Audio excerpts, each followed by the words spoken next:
Halo, ketemu lagi di podcast Halo Bridge. Selamat pagi, Bu ya. Pagi, Mas. Oke, dengan Ibu siapa nih? Saya Dewi Aprianti. Dari mana, Bu, kalau boleh tahu? Saya dari Kartosuro. Kartosuro, oke. Oke, kalau boleh tahu nih, Bu nih. Kita kan lagi di acara podcastnya Solo Bridge. Ibunya bawa produk apa sih? Saya kan usaha saya di bidang fashion. Oke. Dengan slogan Everything All About Muslim. Target saya itu keluarga Muslim, khususnya ibu rumah tangga. Karena kenapa? Ibu rumah tangga tuh gongnya untuk belanja. Oke. Gitu. Jadi saya bawa produk gamis. Ini ada gamis perpaduan antara emboss sama batik. Oke. Terus juga khimar lapis 3, best sellernya saya. Ini juga jilbab juga, ada sisa dari produksi ini bisa diolah Bikin, jadi oke. bros. Oke, mungkin aku nggak begitu ngerti ya, Bu ya, soal fashion wanita. Cuma kayak ini cocok kalau buat ibu saya, Bu ya. Betul. Sebenarnya di toko kita juga ada koko. Oh, ada. Ada. Oh, jadi nggak melulu soal perempuan ya, Bu ya, Iya, berarti ya? kan tadi slogannya Everything Busana All About Muslim. All About Muslim. Muslim itu kan Oke, keluarga oke, Muslim oke. targetnya. Oke, jadi mungkin nanti kita bisa lihat lagi ya, Bu ya. Ini berarti produknya bagus banget sih, Bu. Keren. Oke, ini aku mau tanya dikit-dikit aja sih, Bu. Nggak banyak-banyak. Jadi kita santai aja di podcast ini. Aku mau tanya nih, Bu. Kita kan lagi ada di acaranya Solo Bridge, ya kan? Ibu sendiri ngelihat acara ini gimana nih, Bu? Bagus sih buat kita pelaku UMKM tuh cukup terbantu dengan ada kayak pelatihan, terus juga kayak sampai sekarang tuh dibikinin juga live-in merchant gitu-gitu, terus dibantu juga Curious, terus ya banyak lah yang bagus di acara ini. Oke nih, aku manggilnya ibu nggak apa-apa ya? Iya. Atau aku manggilnya tante? Boleh, karena usia kamu seanak saya. Oke, aku manggilnya tante aja deh. Oke nih tante, aku mau tanya sedikit mengenai tante sendiri kan berkecimpungnya di dunia fashion. Pasti nggak mungkin dong dulu usahanya langsung ke fashion ya kan? Apa langsung emang? Langsung Ya? Kalau saya fashion langsung memang. Berarti aku tanya gini aja deh. Asal mulanya gimana sih kok tante suka banget di fashion sampai punya produk yang begini nih? Panjang. Oke, kita singkat aja. Waktu tahun 2009 itu suami saya sakit, almarhum. Mau nggak mau yang dari ibu rumah tangga harus cari uang. Betul. Akhirnya saya memberanikan diri jualan ke teman-teman sekolah anak. Terus kodratullah suami saya meninggal di tahun 2013. Saya mulai kayak buka kap mobil jualan, tapi belum produksi sendiri, masih kulaan. Terus 2014 kodratullah Allah mentakdirkan saya punya toko offline di Kartosuro. Terus 2017 saya bertakdir punya keluarga kecil baru, tapi saya masih bisa meneruskan karena didukung suami yang sekarang. Sekarang berubah nama, dulunya 2R karena anak saya Raka sama Raffi. Terus nambah lagi anak dari pernikahan baru yang sekarang, berubah jadi 3R Butik. Oke, sampai sekarang. Ada filosofinya berarti ya, Bu ya? Ada, itu nama anak-anak saya, Raka, Raffi, Rizky. Berarti emang tante ini sebagai ibu-ibu yang kuat ya, Bu ya, tentu ya? Insya Allah berkah ya, Bu ya? Amin. Oke, aku udah dapet kesimpulannya emang karena suka juga ya, Bu ya. Terus karena ada faktor-faktor yang lain gitu ya. Kalau manusia itu kan kalau misalnya sudah terpaksa itu apapun dilakuin. Bisa. Cari yang penting rezekinya halal. Berkah. Betul. Yang penting halal ya teman-teman ya. Jangan yang haram. Oke, aku mau lanjut nih tante. Buat pertanyaan, aku kan udah lihat nih dari produknya. Ini sekarang udah masuk di berapa outlet sih? Kalau saya punya toko offline-nya di Kartosuro. Satu doang berarti ya? Dulu sempat di Goro, tapi sebelum pandemik. Terus setelah pandemik itu kan mereka juga ngalamin kesulitan, akhirnya barang minta ditarik ya sudah. Terus saya tuh juga berjualan karena era sekarang tuh digital, harus digitalisasi, jadi saya gunain juga FB. Facebook. Terus WA status, IG, Shopee, tapi masih belajar. Oke, berarti habis ini dari kegiatan Solo Bridge ini bisa diajari sama teman-teman inkubator ya, Bu? Iya, bisa aja. Oke, jadi kalau misalkan mitra ibu nih, ibu sih tante ya, mitra tante ini udah berapa nih? Maksudku dari mitra tuh, apakah dalam sistem pemasarannya itu masuk ke outlet dari yang lain atau emang cuma ada di toko tante doang? Saya tuh di toko saya, kadang yang kemarin sempat ikut juga expo tahunan dari kedinasan. Oh, Terus oke. juga saya bergabung di beberapa komunitas, jadi biar ikut kurasi bazar gratis gitu, saya ikutin di mall-mall gitu. Oke, ini termasuk Solo Bridge ini ya Bu ya, kurasinya? Iya, benar-benar banget. Oke, untuk kesulitannya. Sama reseller tadi, reseller Oh, belum ya. jadi ada reseller Iya, juga. jadi saya ibaratnya ada reseller, jadi biar kita sukses berjamaah. Oke. Untuk sistemnya itu tante gimana sih kalau misalkan reseller tuh nanti persenan atau kalau misalkan jual dilebihin harganya? Kalau saya harga jual saya sama reseller sama. Tapi untuk reseller saya dapat potongan 10.000.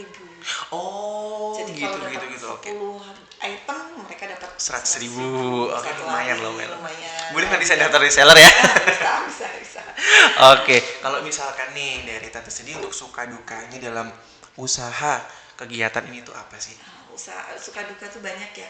Kadang kita bertemu dengan orang yang nggak amanah, kadang orderan sudah masuk banyak tuh, kadang sumber daya manusia kita kayak saya kan masih lempar jahitan, terus ibaratnya udah dapat misalnya banyak nih orderan sampai misalnya 400 piece, ternyata di bagian produksi penjahitnya nggak sesuai SOP saya. Nah itu kan jadi masalah juga, harus produksi ulang karena buat saya kepuasan pelanggan itu kebahagiaan kami. Jadi kalau memang tidak sesuai SOP nggak akan saya lempar ke konsumen. Oke, jadi memang kepuasan pelanggan itu seperti kayak pepatah untuk pembeli adalah raja ya tante ya? Iya, betul banget. Oke, jadi kalau misalkan kita nanti dapat pekerja nih tante, tapi pekerjaannya itu nggak sesuai sama kita gitu. Tapi udah berkali-kali nih, itu apakah diajari atau di-cut dari tante sendiri? Kalau pertama kali akan saya tegur, saya ingatkan, saya beri SOP saya. Tapi ketika sudah diulang 3-4 kali, saya akan ada pergantiannya. Oke, berarti memang ada sistem kekeluargaan lebih dahulu ya, namanya karena juga kan pekerjaan. Gini, saya tuh nggak hanya di lokal Solo, bahkan pelanggan saya tuh ada kalangan artis juga, kayak Ustazah Nino pernah ke tempat saya, terus juga saya pernah juga istrinya Opik, tapi mantan ya sekarang udah jadian, itu juga pernah jadi pelanggan saya. Komunitasnya beliau juga beberapa juga pernah beli saya, bahkan Ibu Komnas HAM yang Surabaya, Bu Hajrati itu juga pernah menjadi pelanggan saya. Oke, berarti emang brandingnya bagus banget. Sumatera juga pernah. Wali Kota Solo belum ya?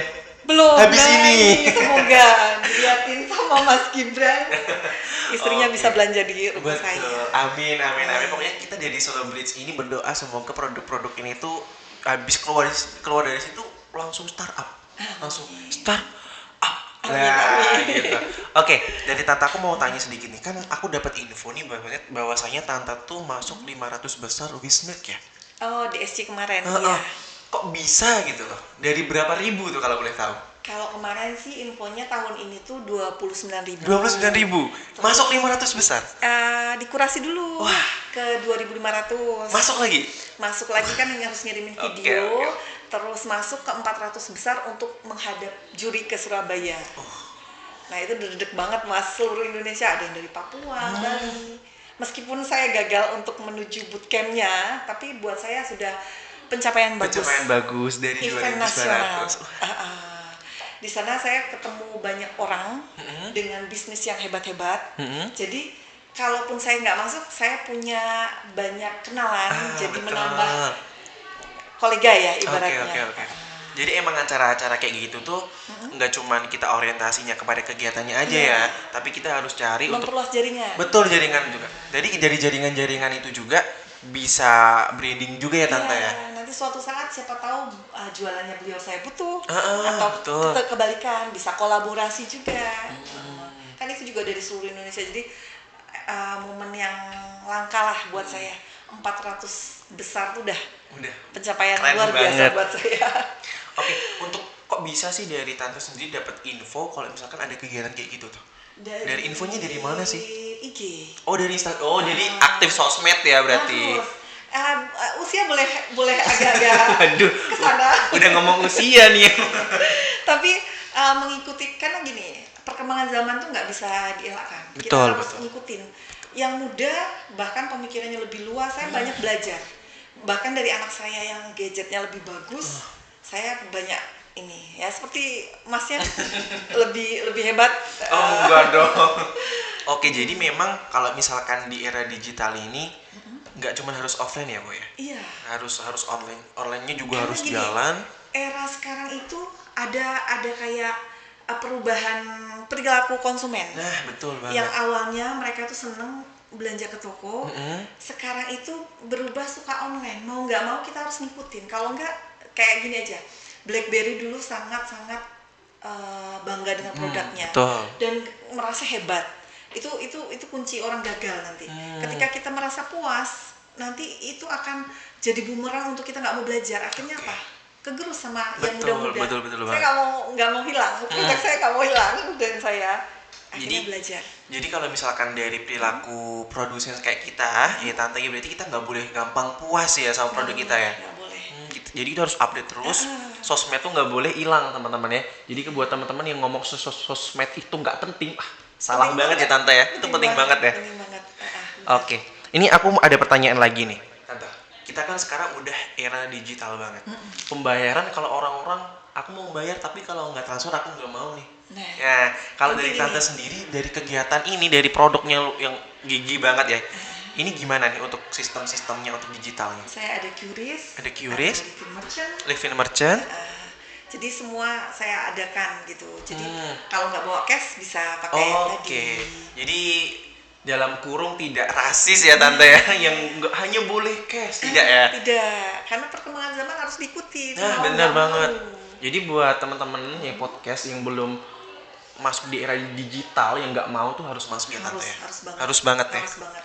Karena semua bahkan teknologi itu setiap tahun tuh ada aja lagi. Betul, ada ini. terus. Kayak sekarang mungkin IG zaman dulu FB ya. Ah, Saya betul. banget saya ketemu komunitas-komunitas dari FB berlanjut lagi ke IG. Harus mempelajari lagi, ada lagi yang baru, saya harus belajar. Nggak boleh enggak gitu. Jadi umur itu bukan Boleh. masalah. Ya. Umur boleh Boleh tua. tapi semangat harus muda. Betul, umur boleh tua, semangat harus tetap. Muda. Apalagi buat Tante sendiri kan pasti punya buah hati dong. Iya. Punya anak yang pasti luar biasa banget.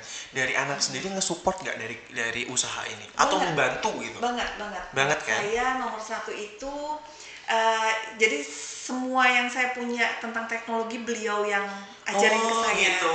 Karena mamahnya ini era dulu, kalau dia era sekarang.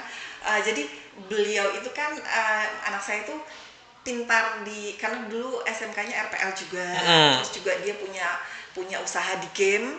Jadi dia yang ngajarin saya tentang teknologi, sampai kalau ada misalnya link-link itu dia yang ngajarin saya, ini lumayan gini.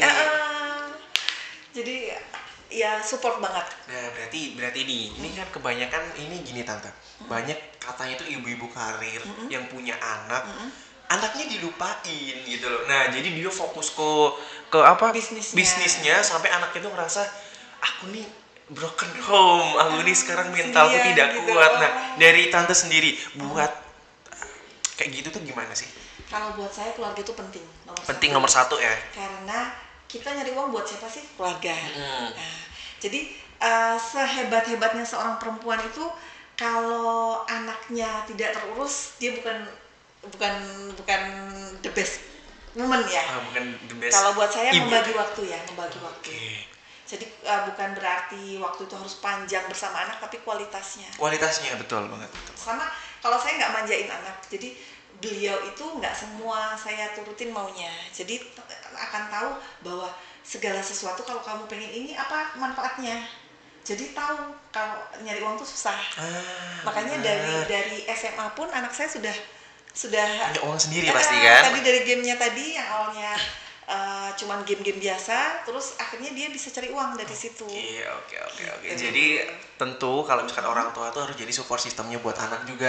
Siapa tahu anaknya ngerasa disayang banget terus ngasih hal-hal yang berbau teknologi ke orang tuanya gitu. Oke, masuk banget Tante. Oke, terakhir Tante, aku mau tanya sedikit tentang Solo Beats kegiatan ini. Buat saran buat Solo Beats ke depannya gimana nih? Lebih banyak menyebar ke UMKM yang awam teknologi ya. Awam, oke. Kadang ada kayak saya tuh punya sebenarnya grup laris manis. Kadang pedagang itu nggak mengenal gadget. Jadi kadang saya beberapa kali ngasih link ke grup saya yang sebagai admin saya kan di daerah Kartosuro Colomadu, saya punya grup WA namanya UMKM Laris Manis yang saya buat untuk UMKM yang benar-benar kadang mereka tuh nggak mudeng, ada komunitas-komunitas yang mempermudah lebih naik level. Nah itu mungkin lebih ke situ kali ya, lebih menyebar lagi aja. Oke, untuk Solo Bridge Inkubator jangan lupa guide UMKM yang tidak melek teknologi ya Tante ya. Itu penting, mereka penting tuh banget. kadang pengen tapi nggak tahu caranya. Nah benar. Oke. I see banget. Oke, untuk terakhir closing statement dari Tante nih. Closing statementnya aku ngasih tema deh biar gampang. Gimana sih closing statementnya kepada generasi muda sekarang yang dia tuh nggak mau kalau misalkan dia nggak kerja kantor, dia tuh nggak mau kalau misalkan aku nggak level kalau aku nih kerja kayak gini. Gitu. Nah, gimana Tante? Kalau buat saya ngasih saran ke anak muda, jangan pernah malu melakukan apapun karena saingan kalian ke depannya adalah robot. Tapi yang paling penting apa? Karena saingan kalian robot, jadi yang lebih diiniin adalah adab. Adabnya harus benar, karena kenapa yang membedakan robot dan manusia itu adalah adab. Terus nggak boleh malu mencoba apapun karena lulusan sekarang itu lebih banyak daripada lowongan pekerjaan. Jadi dengan kreativitas kamu mencoba segala hal, nggak tahu kamu besok cari uangnya dari hal yang mana. Oke, luar biasa. Satu lagi. Lupa, jangan malu membantu usahanya orang tua. Kadang ada anak-anak yang nggak mau, gengsi. Nah, tapi kecuali ya, kalau kamu memang sudah punya sesuatu yang kamu nggak mau bantu mama, tapi kamu memang punya usaha yang bisa kamu buktiin. Nah, gitu. Oke, intinya jangan gengsi, harus konsisten juga ya Tante ya. Kalau misalkan jangan cuma mau kerja di kantor, tapi kita semuanya harus usaha agar tentu ekonomi di Solo ini bisa naik lagi lewat Solo Bridge ini. Oke, mungkin itu saja. Jangan lupa belanja di butiku. Di butiku. Di mana kalau boleh tahu Tante? Jalan Indronoto, Ruko Gading Regensi 2, Tuko 1, Ngabian, Kartosuro. Ancar-ancarnya luas Kartosuro ke arah barat. Oke, nanti kita akan ketemu lagi di podcast selanjutnya. Terima kasih Bu Tante ya atas waktunya. Dadah.